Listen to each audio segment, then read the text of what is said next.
First time মনে হচ্ছে 3টে অর্কিড গাছে একসাথে ফুলের দেখা পাবো। এখানে একটা ফুল ফোটা শুরু হয়েছে, একটা স্টিকের অর্কিডের।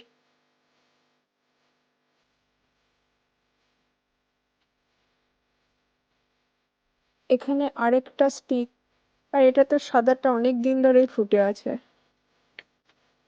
আজকে এইখানগুলো পরিষ্কার করতে হবে, এই লাকি বাম্বুগুলো একদম নোংরা হয়ে গেছে।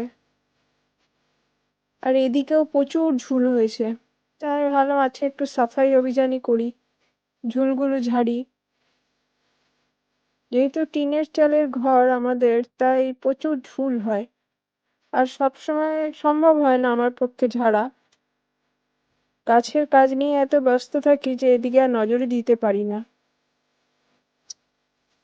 আজকে তাই চটজলদি কিছু খাবার তৈরি করা হবে। এখানে আছে ধনেপাতা কুচি, পেঁয়াজ কুচি, রসুন আদা কুচি।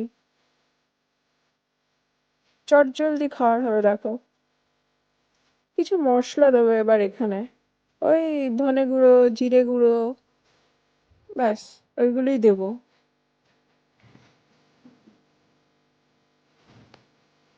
এর মধ্যে একটু বেসনও দিয়েছি যাতে একটু শুকনো শুকনো ভাবটা হয়, নাহলে পেঁয়াজে তো জল থাকে। দিয়ে এটাকে একটু মিশিয়ে নেবো।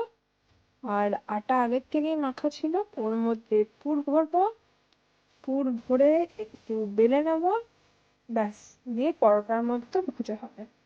আজ সকালে চটজলদি খাওয়ার আমাদের এটাই। সেটা তাড়াতাড়ি বেশ ভালোই লাগে খেতে, আর রান্নাও হয়ে যায় তাড়াতাড়ি। অসুবিধা কি আছে বলো, পেট ভরা নিয়ে কথা।